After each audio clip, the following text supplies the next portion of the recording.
पदाधिकारियों की बैठक कभी शुरू हुई है।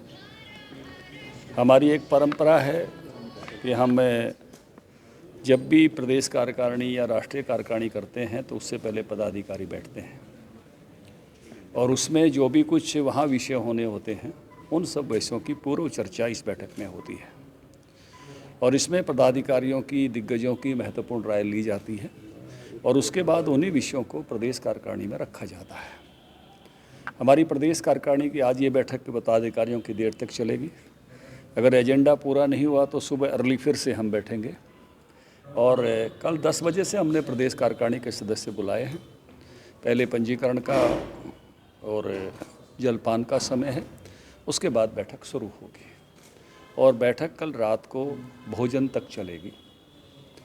मुख्यमंत्री जी पूरा समय बैठक में रहेंगे, केंद्रीय मंत्री भूपेंद्र यादव जी रहेंगे, केंद्रीय मंत्री कृष्णपाल जी गुर्जर रहेंगे, हमारी पार्लियामेंट्री बोर्ड की सदस्य सुधा यादव जी रहेंगी।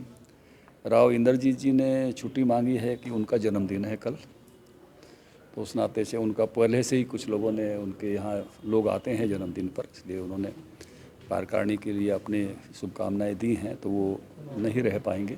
हरियाणा सरकार के सभी मंत्रीगण, सभी सांसद, सभी विधायक 2019 के चुनाव लड़े हुए और पार्टी के जिला अध्यक्ष, जिला प्रभारी, ऐसे एक बड़ी हमारी कार्यकारिणी की संख्या होती है, तो पूरी की पूरी कार्यकारिणी उपस्थित रहेगी।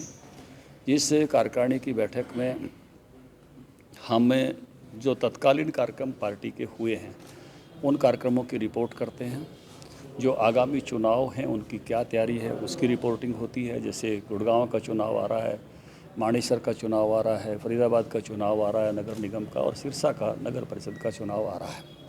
इसके साथ साथ जो हमारा काम अभी चला हुआ है, पन्ना प्रमुख का ये काम हमने 31 जनवरी तक उसको ऑन पेपर पूरा करने के लिए दिया था।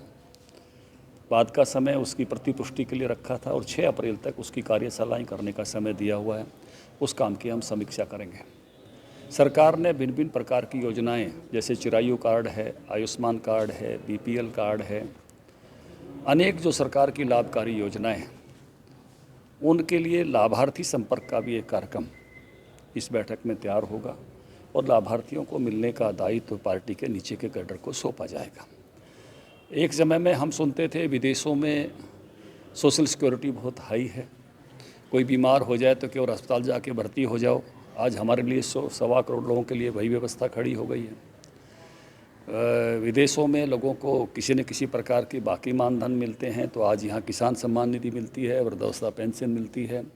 तो सोशल सिक्योरिटी और गरीब कल्याण के विषय में हरियाणा सरकार मैं कहूँगा कि बहुत आगे बढ़ी है। कुछ केंद्र सरकार की योजनाओं को पूरी तरह से इम्प्लीमेंट करके खुद खर्चा उठा के, जैसे केंद्र के बीमे हैं, जीवन ज्योति बीमा है, जीवन सुरक्षा बीमा है, तो हरियाणा सरकार उसका पैसा देती है। तो सोशल सिक्योरिटी का जो दायरा बढ़ा है, जैसे फसल बीमा, जैसे आपदा प्रबंधन के पैसे 15,000 होना, जैसे पशुओं का बीमा, ऐसे सब चीज़ों में आप देखेंगे तो जिसको कहेंगे जोखिम फ्री बनाने में और सोशली सिक्योर करने में बड़ा काम हुआ है। उस